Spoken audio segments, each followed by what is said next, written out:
I'd like to say it's a pleasure to be here today. This is my warm-up for my Senate and House hearings next week, so I don't want anyone yelling, reclaim my time. So let's start out with Trump accounts.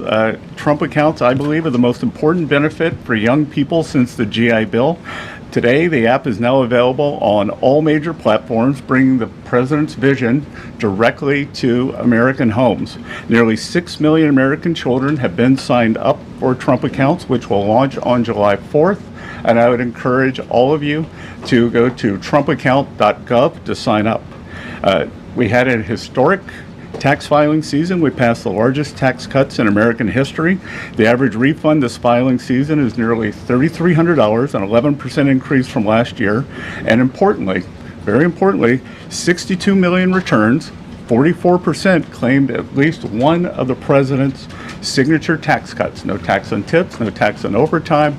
The reduced taxes on Social Security benefits. 85% of our seniors paid no taxes, and the auto deductibility on loans for American cars. And to remind everyone, Democrats, every Democrat voted against those programs. We've had sustained and resilient GDP growth. Real GDP has risen 2.6% over the past 4 quarters. Atlanta Fed's GDP now predicts 3.8% for this second quarter. The U.S. energy dominance, part of our resilience stems from our energy dominance. Natural gas is down, is my belief, and the futures market is showing us oil will be lower than pre-conflict levels. We are more resilient to energy price fluctuations due to President Trump's energy dominance and deregulatory agenda. The United States is now the world's largest energy exporter. The United States has never exported so much energy or produced so much energy. Main Street prosperity, the average 401k is up almost $30,000 since President Trump's inauguration. President Trump RX has already saved Americans over $600 million. I'm sure all of you will want to report on that. And the unemployment rate remains low at 4.3%. So with that, I'm happy to ask some questions. I will mention 3 weeks ago, I got an honorary degree from the University of South Carolina, so if you really want to get a question, you can call me Dr. Bessent. So, I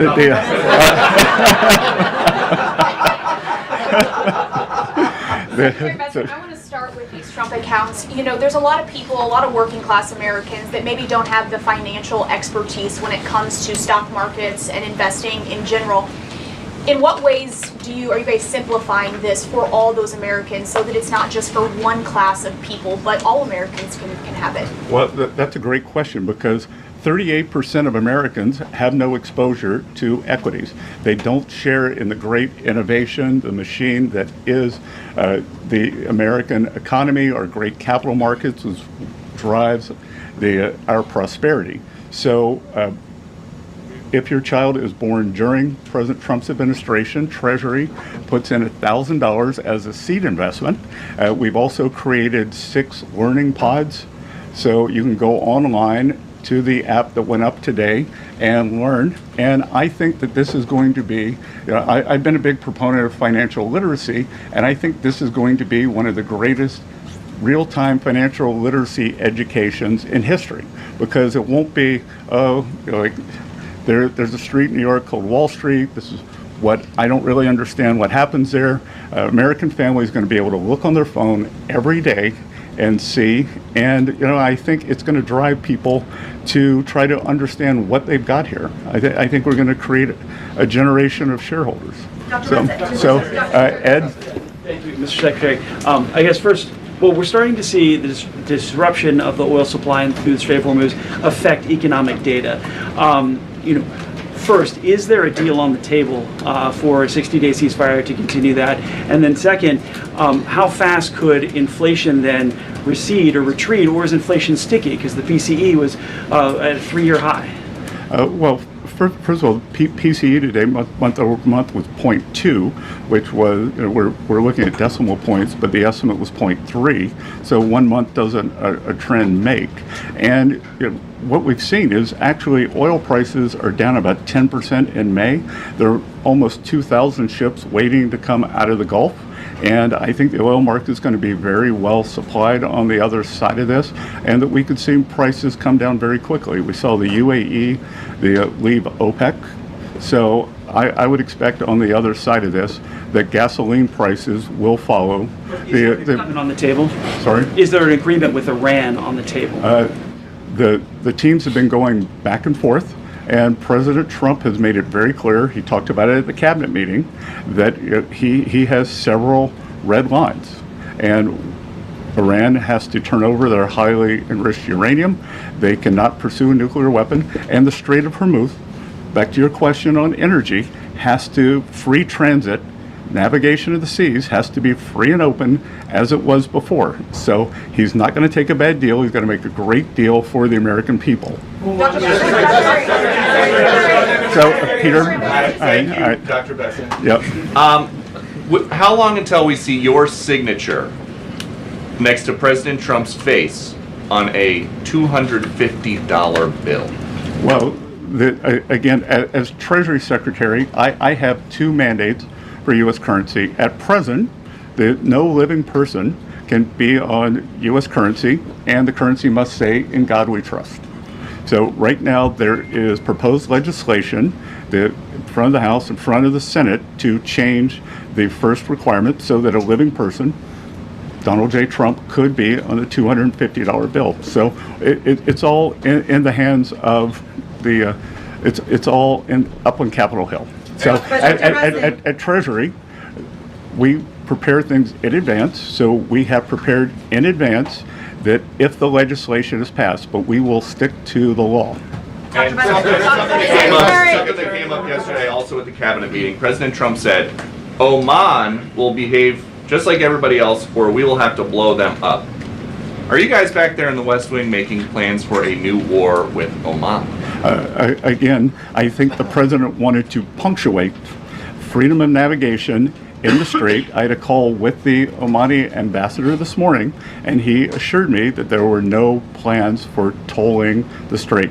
As he said, our countries have had 200 years of good relations. He wants to have another 200 more. And I told him that this was a non-starter, and he did not want to risk either the Omani individuals or Omani financial institutions getting sanctioned. Dr. Bessent. Thank you, Mr. Secretary. Is it in the U.S. interest to waive some sanctions on Iran or to unfreeze some of their assets before Iran has made concrete promises about getting rid of their nuclear program? I'm not going to preview the deal, but I would think that the things would go very slowly in terms of that. So we'll see. Dr. Bessent, just to follow up on that, because it's our understanding that the U.S. has committed to discussing the matter of sanctions relief during this negotiation period. So just to be clear, is sanctions relief for Iran on the table? Again, it is a multifaceted agreement, and nothing is going to be on the table until we see the Strait of Hormuz open and the Iranians agree that they have to turn and the highly enriched uranium, and that they can't have a nuclear program. And to be clear here, that this administration, President Trump, has done something that no other administration is able to do. We have gotten the Iranians to talk about their nuclear program and to perhaps commit to not having one. That has never happened before. It had been off the table. So I think when you look at the results of the kinetic action of our economic pressure, it has worked to bring them to the table and have a discussion on this. Mr. Secretary, I just want to follow up. You said that the teams have been going back and forth, but can you confirm whether or not a tentative agreement has been reached in these negotiations with Iran? Again, everything depends on what the president wants to do, and President Trump is not going to make a bad deal for the American people, for the U.S., and he was very clear at the cabinet meeting on yesterday what he wants. Secretary Bessent, Dr. Kara from Lindell TV. I'm sorry, did I steal his question? Because I'm not that person. No, it's you. Okay, thank you so much. Thank you for taking my question, Kara from Lindell TV. I really wanted to get your thoughts on digital currency. A lot of our viewers are increasingly worried that digital currency could one day be used to track people's spending or limit personal freedom. What's your philosophy on that, and what safeguards is the Treasury and this administration putting in place to make sure new digital payment systems protect Americans' privacy and freedoms in the future? Well, so this administration has been very clear. There will be no central bank digital currency, which I think would be the first step toward tracking. So we have taken that off the table. We passed stablecoin legislation with bipartisan, and the Clarity Act is now up on the hill, and I think it has bipartisan support. And the most important thing we can do is to make digital assets come into the United States, make the U.S. the home. Our regulation, our best practices are what will ensure good standards for these. When you look at digital assets, all the nonsense that happens, all the things you read about, that's because it's the wild, wild west offshore, so we got to bring it on shore. So I would encourage the House and the Senate to get clarity done. Jack? A lot of people talking about the IRS settlement, and which has been rolled over now into this weaponization fund over at DOJ. Wanted to get your comment on the decision process, as much as you can tell, how that settlement came to be, how it was rolled over to DOJ, and then the process for those funds now as it's played out. Good. So thank you for the question. This is going to be the only question I'll take on this matter today. So there's ongoing litigation, so it'd be inappropriate for me to comment. President Trump is a great American who has endured more than 10 years of nonstop harassment and weaponization from the federal and state government actors. A bad actor at the IRS leaked more than 400,000 tax returns, including the Trump family, all the employees, and that's how we got here now. No American should be targeted for political reasons, and every citizen deserves fair treatment and full protection of the law. The Department of Justice represented Treasury and the IRS in this matter, and I'm going to have to refer any questions to Acting Attorney General Todd Blanche. So, Yeah, thanks. So President Trump has said that we can expect interest rates to come down very quickly. A number of times he did that last week. But the market at the moment probably does not expect any rate cuts this year. You know, JP Morgan said this, Morgan Stanley, and so on. So who is right, the president or the market? Well, I think, again, I believe that we will get through this challenging period now. On higher prices. On the other side of this, I've said publicly that I think we'll be back to substantial disinflation. But most importantly, I think we've got the Warsh Fed now. It's a new day at the Fed. The Treasury Secretary and the Fed Chair have lunch or breakfast every week. I had my first breakfast with Chair Warsh this morning, and I believe that he will do the right thing to balance inflation and growth. Thank you, Secretary Bessent. I hope you were calling on me. Yes. So I'd like to ask you if you could provide a little more detail on what you're doing to shut down Iran's airlines, and also on sanctions relief. A senior administration official briefed reporters over the weekend that sanctions relief will be commensurate with nuclear concessions.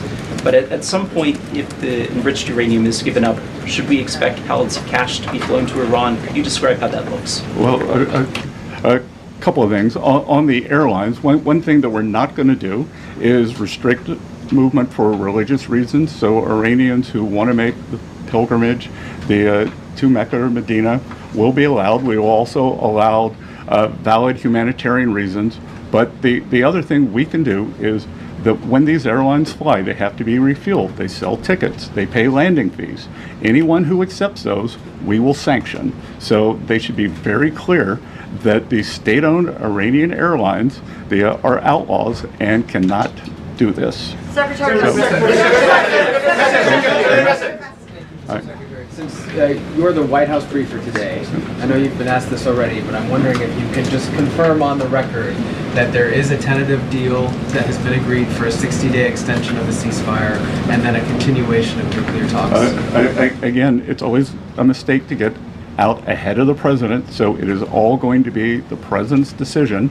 I think that we can see that the president very clearly stated his three: the open the strait, highly enriched uranium, no nuclear program. So Those things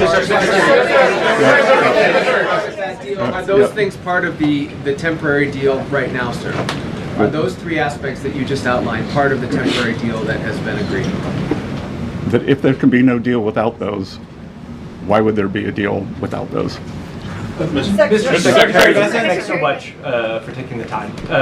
President Trump at the cabinet meeting said he thought that reducing fraud would help to balance the budget. You put out the goal of getting the deficit to 3% of GDP. What's your timeline for achieving that? And how do you think what can you say to make the markets, given where rates are, like kind of process kind of what your plan and agenda is? Well, the GAO numbers, not my numbers, believe that there's about $500 billion a year of fraud. So could we very quickly get $250 billion of that? The budget deficit is approximately $1.8 trillion. So that would reduce the deficit substantially. If we could get that $500 billion number, I think it would engender confidence. You'd probably also go into a virtuous cycle. As the budget deficit narrowed, interest rates would go down. No one reports it, but last year we actually had a fiscal contraction. Just to remind everyone, we inherited the worst budget deficit in history when we were not in a recession or not at war, 6.7%. We brought that down to about 5.5 or 5.4% this year. I think we can stay on a good trajectory. Mr. Secretary, without an executive order, does the U.S. government have adequate defenses in place to address the risk created by Anthropic's new AI models? We have great collaboration between all of the labs that have the large language models, but between the U.S. government and the labs. So, Thank you, Mr. Secretary. Is me? Okay. Thank you, Mr. Secretary. Appreciate it. First, did you speak with the president before this briefing? Did he show any willingness to this 60-day ceasefire extension? I haven't seen the president today. And then I just want to follow up. When can Americans, the average American, and can the U.S. economy work for the average American without a deal with Iran? Again, I believe we've already seen oil prices come down substantially. We are pumping more oil than we've ever seen before. And as I said, these are short-term challenges that we will get over, and I think we'll move forward. So, in the white? Mr. Secretary, just to follow up. No, in the white. Oh, thank you, Mr. Secretary. Appreciate it. Given how much this upcoming midterm election will hinge on the economy, what did you think about President Trump's comments in the cabinet meeting yesterday saying he didn't care about the midterms? So you're calling President Trump a statesman? You're saying that he is taking a statesman-like position, that he has a core belief, and he believes that the most important thing is for Iran never to have a nuclear weapon. So I believe both things can be true, that we can do well in the midterms, that we perhaps have the makings of a deal here, and I believe that, and look, the economy, that it is challenging now, but unemployment is still low, tax refunds were high, and consumer spending is still quite high. So in my private business over the years, I always looked at what were consumers doing, not what they were saying, and I'm in constant contact with the banks, and every income quintile is still doing well. Amen. Thank you, Mr. Secretary. On the $250 bill, Mr. Secretary, you said the legalities of it are up on Capitol Hill, but I just wonder what your opinion is personally. Do you think it's a good idea for the president to put his face on America? Again, the president doesn't do it. The House and the Senate have to do it. Secretary Bessent, Secretary Bessent, what are the remaining assurances that President Trump needs to see in order for him to sign off on the agreement with Iran? I don't think it could be clear. So You're following in the footsteps at the podium there of Secretary Rubio and Vice President Vance. There's been quite a lot of talk about their possible presidential ambitions. Does your presence here today indicate that we might see you running in 2020? No, I think it just means they've run out of things on the food chain.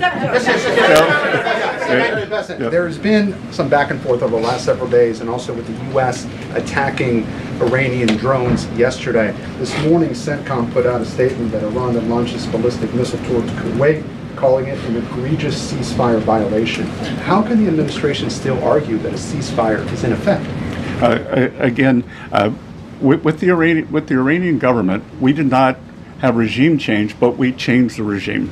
As President Trump said at the cabinet meeting, as we've said other times, the first layer of leadership was eliminated, the second layer, and we're now at the third layer. And the way to think about it is the Iranian government, such as it is three pillars. It is the elected government, it is the IRGC, and it is the clerics. And they are having trouble communicating. So we are being patient.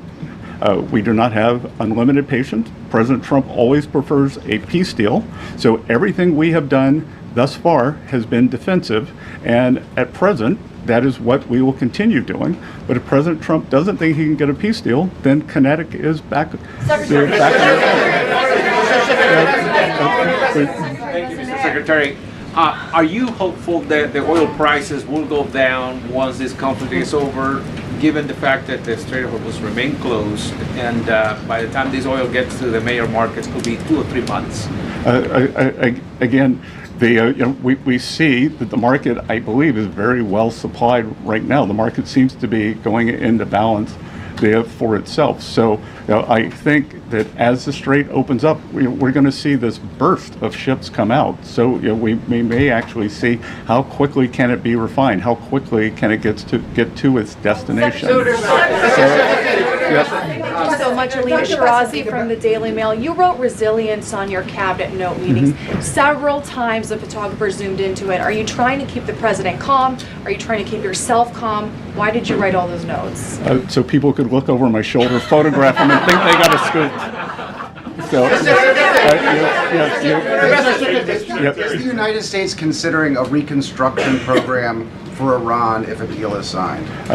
Again, I think we got to get to the deal before we get to the other side. Before we get to the you in the pink.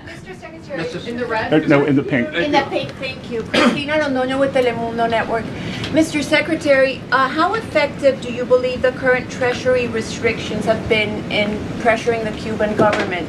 And also, if you're in the room when those talks are being held, are there any plans to either tighten the sanctions or to ease the sanctions against the Cuban government to get some type of change? Again, that's going to be up to the Cuban government.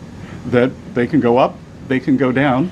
That we've tried to get humanitarian aid in, and the regime rejected it. So because they wanted to go through their corrupt system. So they could go up, they could go down. It's carrot and stick. Secretary Rubio doing a fantastic job of managing this process, and we at Treasury are working with him. So, in the red. Reagan Reese with the Daily Caller. I want to ask you about Antifa. In October, the Treasury Department started working with the FBI to investigate who's funding Antifa. Can you give us an update on that investigation? How close are you guys to finding out who's funding Antifa? It is ongoing. We made substantial progress, and I think in the weeks and months ahead, we're going to have a lot to report. One thing that did go underreported that I would point out to all of you is the IRS is now giving guidance on the Form 990, which nonprofits they have to file, and we are going to encourage or demand that nonprofits know their grant recipients. So if a grant recipient is violent, if they are suppressing people's rights, then you are responsible for that. And I think that's a very good first step.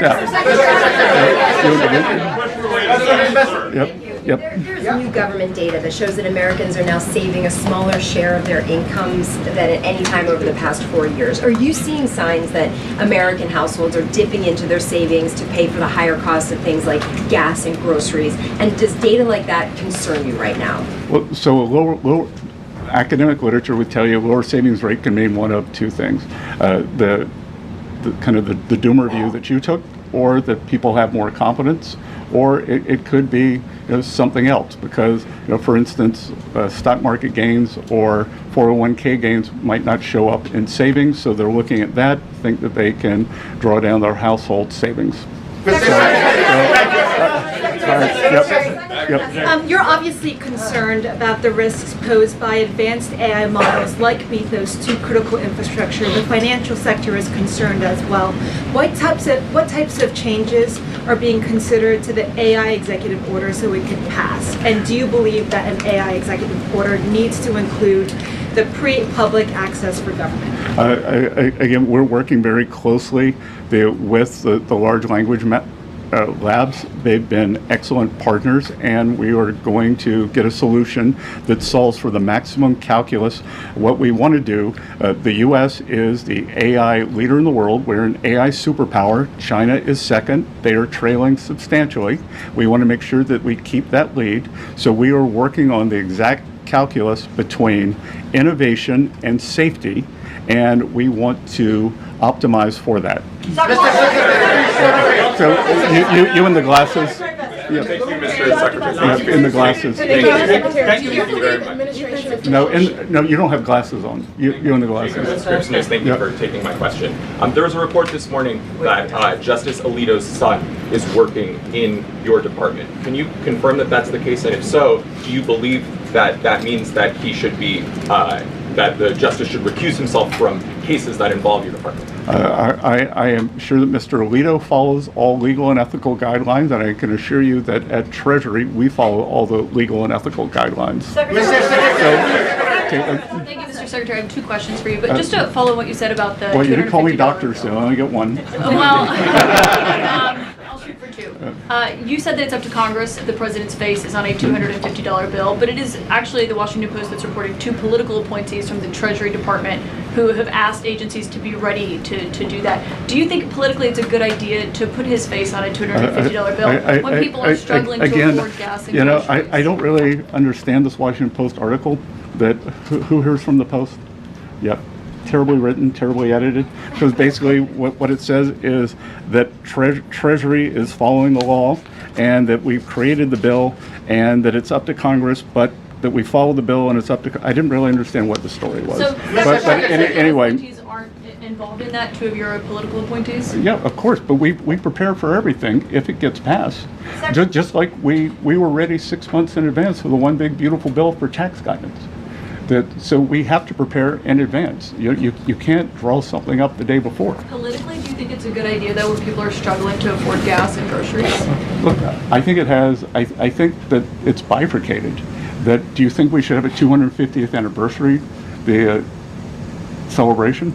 Well, that's happening anyway. But putting the president's face on a $250 bill is a choice. But Caitlin, it's not happening anyway. It's happening because it's being funded by private citizens, by the federal government, by state governments, by municipal governments to celebrate our country. And I don't think that there's anything untoward about having the President of the United States, the person who was President of the United States, on the 250th anniversary bill.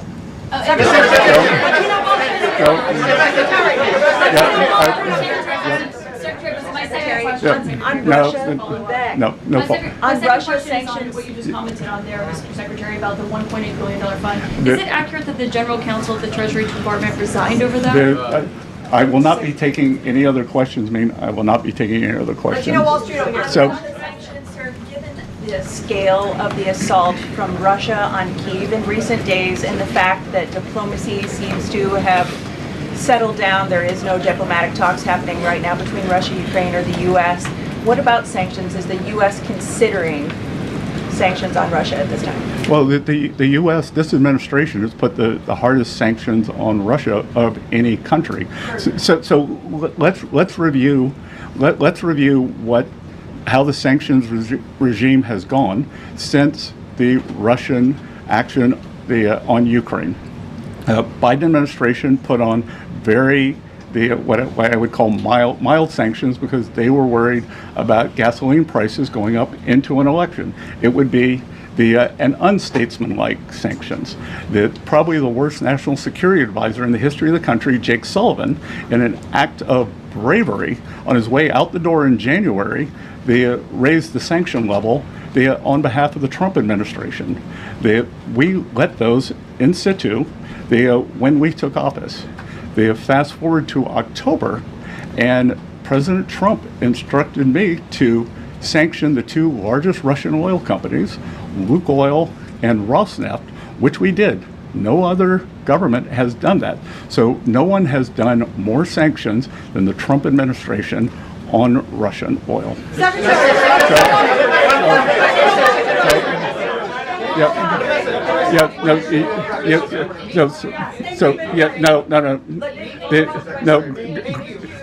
Here, who wants to own this? Gray hair.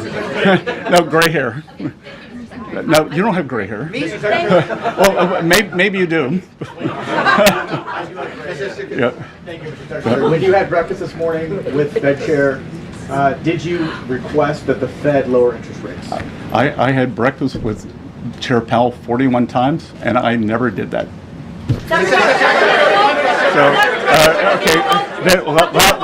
Last question. Thanks, sir. Governor Gavin Newsom has floated this idea of a 100% state tax on Californians who receive money from President Trump's Anti-Weaponization Fund. Your response to the governor's call for 100% tax? There's no cure for stupid. Okay. Thank you all. Thank you.